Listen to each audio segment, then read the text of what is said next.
Good morning. Happy Monday. This is your early warning briefing for Monday, the 10th of February, 2025. I'm your host, Mark Nielsen. I'm joined by Jared and Robert today. Mike is out. Let's jump inside the Beltway. So it looks like Trump is announcing more tariffs, Robert, as up to a 25% tariff on steel. Could you tell us a little bit more about that? Good morning, Mark. President Donald Trump said that he is going to announce both reciprocal tariffs on U.S. trade partners this morning, as well as an across-the-board 25% tariff on steel and aluminum imports in the United States. He also said that the de minimis exception for Chinese goods is going to remain until a system to collect revenue from those de minimis shipments is implemented.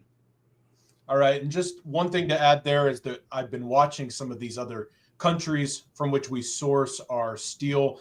Brazil's a huge partner in our steel imports and exports.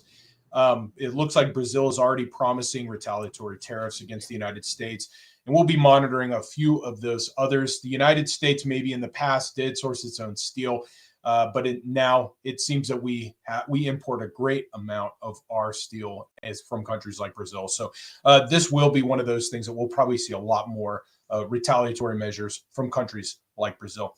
All right, and then Robert, while you were out, we talked a lot about Russ Vought and then his confirmation. So it looks like we have another update on what he's up to. What's going on there? Yeah, Russell Vought, who is the current director of the Office of Management and Budget, and also the acting director of the Consumer Financial Protection Bureau, said the CFPB is not going to take its next draw of unappropriated funding. And he said the spigot that was long attributed to CFPB's unaccountability is now being turned off. CFPB is one of those regulatory agencies that has been criticized as a progressive cudgel operating outside of congressional oversight, along with the SEC and the FDIC. I think also the CFTC, the Commodities Future Trading Commission. The idea of keeping it outside of direct executive branch control is done by. Said by supporters to be done to protect it from political influence. And right now, Elizabeth Warren, along with some other political action groups like Indivisible, Move On, and others, are holding a protest against Elon Musk and Russ Vought outside the CFPB today, while they're filing legal challenges. Russ Vought also, I think, during the 2024 election, he was criticized as being like a major part of the Project 2025. And there was an interview where he was talking about using basically the president or the White House to start taking over more of these federal agency functions that are otherwise independent. All right. And Robert, moving on to our next item, we talked a lot about the changes from the Trump administration for USAID or USAID. There were substantial cuts. Up to 20 or 95% of USAID's workforce is supposed to be scaled back and then removed. But during this process, it looks like there was a slight obstacle. What's going on there? Yeah, there were actually two lawsuits filed on Friday, basically at the last minute. They were seeking restraining orders, one against the Trump administration rolling USAID into the State Department and reversing the administrative leave that I think it was they were planning. They had already placed 500 USAID employees on administrative leave and had planned to put 2,000 more employees on administrative leave.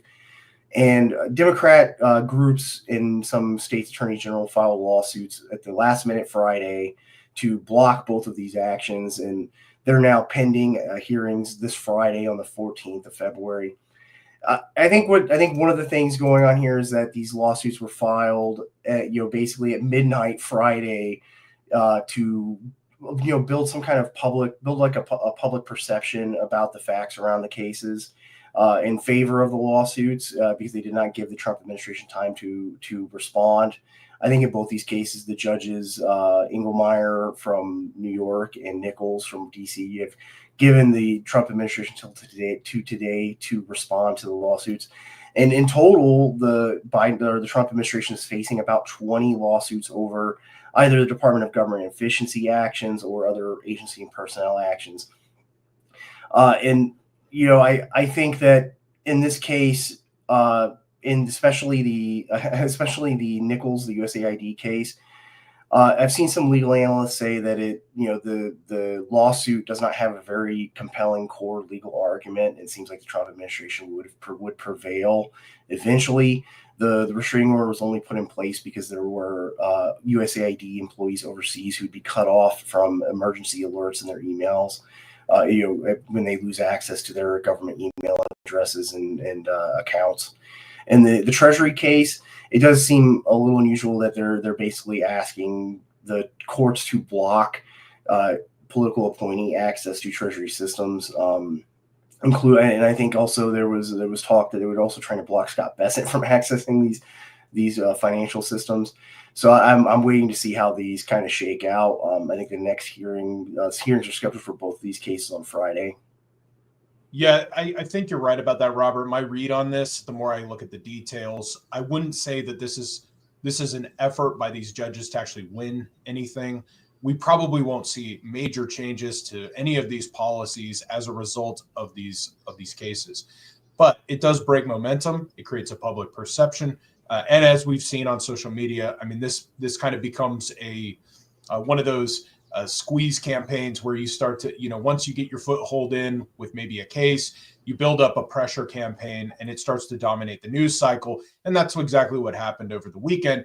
This happened in the first Trump administration. It also happened with Biden. I mean, every presidential term will have the first 100 days is when he has the most momentum. And so this is one of those areas where it might not win anything substantial, but it can break down the momentum of the administration.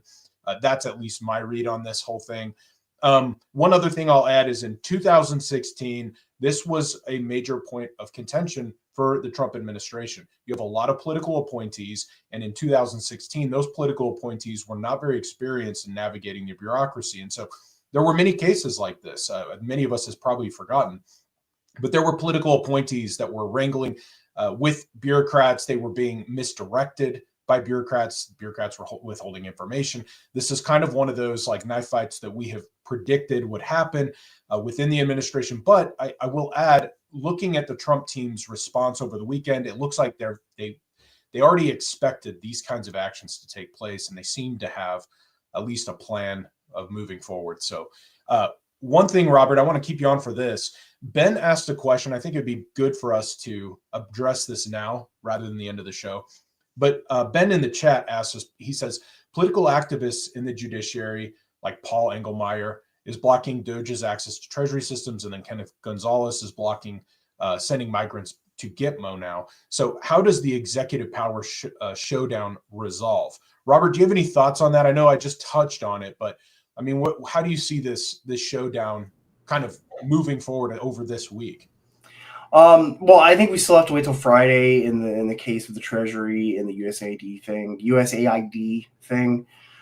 But if it does go past, Friday, if these judges in these two cases do not decide to dismiss the lawsuit, I think the Trump administration could file for like an emergency appeal with the Supreme Court or something.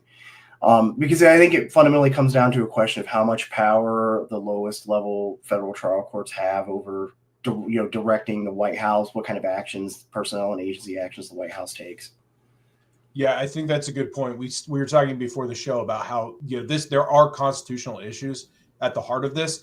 My question really, and it's open end, I don't know what the resolution will be, but the idea of bringing a constitutional question over these efforts to kind of slow down the administration, it could very well blow back in the resistance campaign. Because if the constitutionality of some of these things really goes under the microscope, there could be a lot of consequences for that on both sides of the equation, but especially for those that are trying to use these lawsuits to break that momentum. And so, this is politics, this hardball. But yeah, I think we'll have to keep watching that. And then by Friday, hopefully we'll have a little bit more perspective on how this will shake out with the administration. So thank you for that perspective, Robert. Let's now jump into our roll-up items. I'll kick things off. The U.S. is now increasing its surveillance of the southern border. The U.S. and U.S. military specifically, is targeting Mexican drug cartels along the U.S.-Mexico border with spy planes flying at least 18 missions over just a 10-day period. And this is according to government officials. So to give you a little perspective, before January, the Pentagon was usually flying one border surveillance mission a month on average. Now they're flying a lot more. One of the things I did think was significant about this is that according to government officials, they have used a U-2 spy plane to conduct surveillance over the border as well. And as I understand it, that's fairly unusual to use that kind of platform for surveillance along the border. So I think that we'll probably see a lot more of this as we move forward. All right, handing this over to you, Robert. How about you take us through the rest of your roll-up items? So Democrats are proposing a bill in New York that would allow Governor Kathy Hochul to wait until November to schedule a special election to replace Rep. Elise Stefanik. If Jared, you could move us to the next slide. And basically this would allow Governor Kathy Hochul to delay a special election to replace Stefanik until November. And Hochul said that this is needed. They're pushing the special election off is needed to keep election costs down and ensure increased voter turnout. But I think what's really going on here is that Republicans only hold a 5-seat majority on paper. And right now, with 2 representatives out, one being Mike Waltz, who is now in the administration, and Matt Gaetz, who is no longer in consideration for Attorney General, the Republicans only have actually a 3-vote majority. And with Stefanik leaving as UN ambassador, if she's confirmed, that will leave Republicans with only 2 seats. And I think what Democrats are doing here, because House Minority Leader Hakeem Jeffries was involved in this maneuver, is trying to keep the as tight as possible Republican vote margin heading into some important spending and debt ceiling fights in order to lower the ability for Republicans to pass any of these major bills without Democrat support. All right, thanks, Robert. All right, jumping back over to our sanctuary cities, it looks like San Francisco is suing the Trump administration over its sanctuary status. Robert, could you take us through that and then the rest of your roll-up items? So San Francisco, California, the city of San Francisco, California, and a group of other sanctuary cities, including Portland, Oregon, New Haven, Connecticut, King County, Washington, and Santa Clara County, California, filed a lawsuit against the Trump administration in federal court on Friday, another last-minute lawsuit. And they said that the Trump administration threatening to block federal funding for cities that do not comply with federal immigration enforcement is unlawful. Okay, and then moving over to the global roll-up items. Jared, good morning. Could you take us through yours? Good morning. Yes.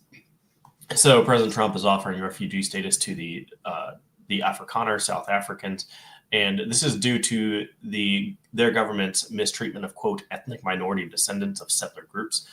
Egypt is building a regional response to Trump's Gaza plan. This includes almost a dozen other nations that are in the region and an emergency Arab summit at the end of February. And Egyptian President al-Sisi will visit President Trump to discuss it next week. And lastly, on the roll-up, the Japanese, this is coming from President Trump with Prime Minister Shigeru Ishiba right next to him. The U.S. steel negotiation is being resolved. Japan will invest in U.S. steel, but not outright buy U.S. steel. And President Trump himself will personally mediate the deal between Nissan and U.S. Steel next week. All right, thanks, Jared. Yeah, go ahead, Jared. Did you have more to add? Nope, that's the end of the roll-ups, and actually perfect to move over to the joint statement they released at the same press conference. So President Trump and Prime Minister Shigeru Ishiba released a joint leadership statement to lay out their plans for the future of America-Japan cooperation and diplomacy. Now, the bottom line up front, this leadership statement is a framework for a total defensive strategy that addresses economic, military, and national pride issues for China. Japan and America will increase their military presence in Japan's Southwest Islands, which are actually part of a territorial dispute with China and Taiwan. Japan will join America on future lunar missions. That's the point of national pride. China would really like to get there prior to pretty much anybody else, but especially before Japan. And they will work together to strengthen the joint tech supply chains in the Indo-Pacific, including AI, semiconductor manufacturing, and the attendant industrial bases. The two nations will also build an energy security network using America's liquid natural gas resources in Alaska. This is actually kind of a follow-on and redundancy to the Canadian ones we discussed last week. And they're going to deploy a few next generation technologies for nuclear reactors. Those include full-scale reactors as well as small modular reactors. One point to note there is that an American-Japanese small modular reactor is actually set to go online in Canada here in the next couple of years. So that technology does actually look like it's coming to fruition very soon. Hey, Jared, I just wanted to step in real quick and ask you a question about this. So you've been following a lot of what's going on over with Japan, kind of leading the way in this containment strategy with China, huge U.S. ally over there. When we're talking about this, building this joint defensive strategy, we've seen a lot of collaboration between Japan and the United States in the past. How significant do you see this particular defensive strategy in regards to other actions in the past? Is this a major development? Like, what's the scope of this? How important is it? I do think this is a major development. One pillar of the defensive strategy I've been harping on for probably about a year, maybe a year and a half, is the Indo-Pacific Economic Framework. Japan and America are basically the two largest economies when you remove China in the Indo-Pacific. They, particularly for that framework around the Pacific, those two will need to bear the burden for actually making the supply chain shift away from China, both in preparation for a potential Pacific war, but also in response to any attempt by China to change the status quo of the Indo-Pacific. All right, thanks, Jared. How about you take us now to the next item and our last item for our warning items for the day. It looks like Thailand is rebalancing trade with the United States now. Could you please tell us a little bit more about that and why it matters? Absolutely. So Thailand's finance minister said he's going to review Thai-American trade to reduce the $35 billion surplus and avoid tariffs. That last part is particularly key. Now, the finance minister will especially review a potential increase of imports of American ethane, which is a crude oil-derived product used for agriculture and plastics industry. Those are fairly large for Thailand. Now, lower-tier nations like Thailand are paying attention to President Trump's rhetoric on fair and balanced trade deals. He hasn't really come after people like the Thai or the Burmese or the Cambodians, but all of them are paying attention. And it appears some of them are trying to be proactive, like Thailand, to actually rebalance this trade and avoid tariffs, which ultimately, when you listen to Trump's rhetoric, he does want to reindustrialize America and get people back to being dependent on American manufacturing, part of which is just because it's good, but also because what that would do is refavor the United States as an economic power on the global stage. Jared, I thought this was a great point, important key item to focus on. So I think your analysis is just spot on. Thailand is significant because Thailand right now, in this case, is kind of a stand-in for so many other countries, as you brought up. But really, we're seeing a rebalancing of trade, not just between major trade partners. That's catching all the headlines. That's where Trump's rhetoric right now is directed in part of his negotiating strategy with Mexico, Canada, Europe, and so on. But really, what's happening too is the rest of the world is taking note, and we are going to be seeing countries like Thailand reading the tea leaves and modifying some of their trade practices, trying to be a little more favorable, might even enter into certain bilateral trade agreements with the United States on their own accord in effort to resist some of these tariffs. And so I think it is important when we discuss Trump's strategy, it's important to note that Trump is not only directing his ire specifically at Mexico or Canada, he's actually signaling this to the world in order to get more favorable trade conditions with other countries that he's not directly addressing. And so this seems to be a real key pillar of Trump's strategy. And so I expect that we'll probably see more nations like Thailand taking note, and we'll see a lot more activity from some of these that are outside of his immediate purview. So I think that's a great point. This rebalancing thing is not just rebalancing trade with Mexico or Canada, it's rebalancing it with the world. And that seems to be a big part of Trump's strategy here. Absolutely. One last thing to note is that the free and open Indo-Pacific concept is a bit of a buzzword, but it does come from the first Trump administration, and I think that's something to really pay attention to. Is that he now has an established decadal effect, and if we're seeing a rebalancing mission in this term, I think in the long term we may end up seeing again a decadal or maybe even generational rebalancing due to President Trump's actions here. Okay, thanks, Jared.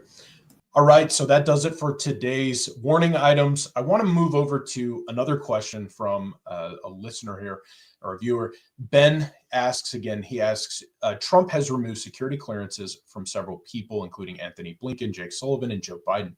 What are the implications of this, and how will it help accomplish Trump's agenda? Robert, I'm going to pull you up for this one. I want to add just my thoughts on this first, and I'd like to hand it back over to you. But one of the things to remember here is that there are kind of two things going on with these security clearances.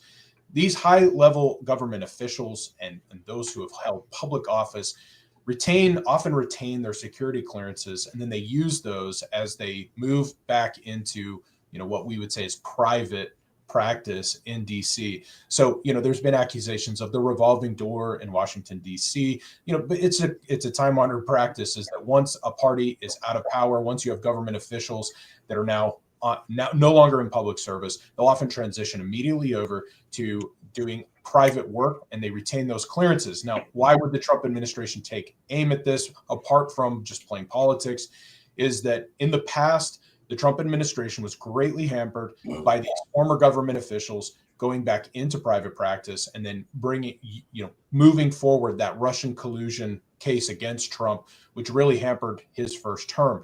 And so I think to remember here is that these security clearances, it's not simply just vengeful. I mean, I'm sure that that's part of it.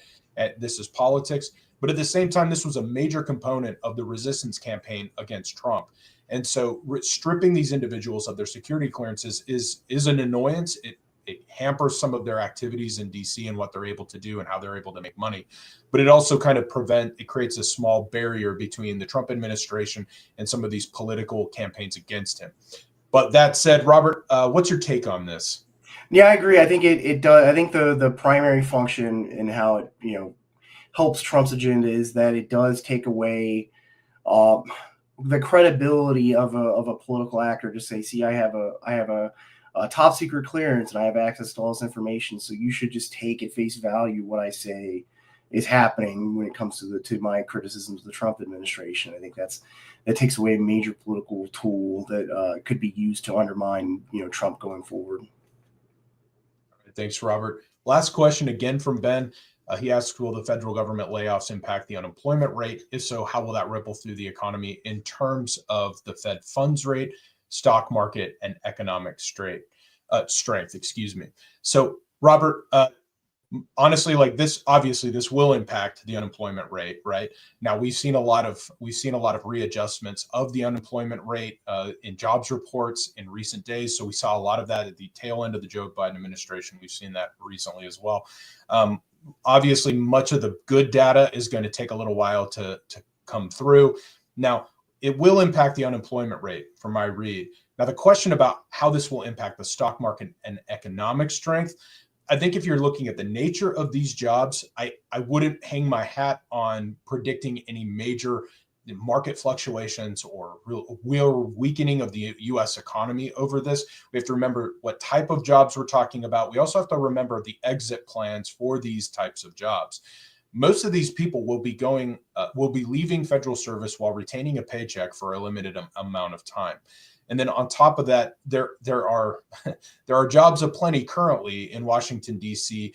I don't know if you're going to be seeing a lot of low-level people cut loose right away without this kind of being drawn out and giving severance packages and so on. So this is something that I don't know if you're going to see this turn up in the data right away.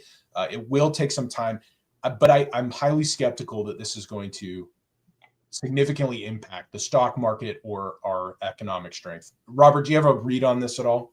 Well, I think that's probably one of the reasons why they're going with this Curtis Yarvin style retire all government employees thing. Is one, yeah, it's easier to do that than it is to just outright fire federal employees. But two, if you do give them a severance package that lasts until September or, whatever, like X amount of months, it does kind of slow roll that potential impact of these people filing for unemployment and stuff like that, because they do have, their pay for X amount of months after the end of their employment. Right. And then another thing is the scope of this, these government jobs. I mean, we're talking about tens of thousands of jobs currently. That's just a real drop in the bucket of the overall U.S. job market. Yeah. We have to remember that, like, labor in the United States, I mean, we're talking about millions of people are employed. And then when you look at this, it's a very small fraction of overall employment. But at the same time, another good question that came up is, we did have another question come up in the chat kind of to follow up here, is with these funding cuts or with these layoffs, where is the unemployment headed? That's a great question. That probably won't really turn up in the data much. You're going to have to really dig in to really understand where the unemployment where these unemployed bureaucrats will be headed. I do think that one thing to remember is Washington, D.C. it's still, even with these cuts, has a very large market that former government officials, former civil servants have there's a plenty of work to be done in the DC area. And that, when we talk about things like Trump's promises of draining the swamp, I mean, the swamp is not just limited to the federal bureaucracy alone. There's a huge economy market that has risen up around government jobs, around access to government. And so I think you're going to see with these layoffs, you're going to see most of these people are going to be people already planning to exit. They're going to be people who maybe been there a while or had just gotten there and they can't say no to having a severance package and maybe some time off to go make some more money elsewhere. So those are probably going to be the bulk of the people being cut right away. But as far as other kind of bureaucrats that maybe Trump is trying to target here, as it is, they're still going to find employment in and around the Washington area or in and around government service. They could go and, obviously they could go from federal government to state government. There's a lot of jobs that if you have experience here that they will have access to. So I don't know if that is going to be able to turn up in the data. All right. Thanks, guys. Thanks, Jared and Robert, for the warning items and for walking us through some of these things for your analysis. That does it for today's early warning briefing. We do appreciate all the great questions. If we don't get to them this week, we will return on Friday with the roundtable, and we'll try to address those there with Mike Shelby. But we do appreciate all your support and for tuning in. Today's report will be in your inbox later on in the day. And then we will be back here at 08 Central Time to give you tomorrow's early warning briefing. So again, thank you for tuning in and for all your support. And as always, stay out front.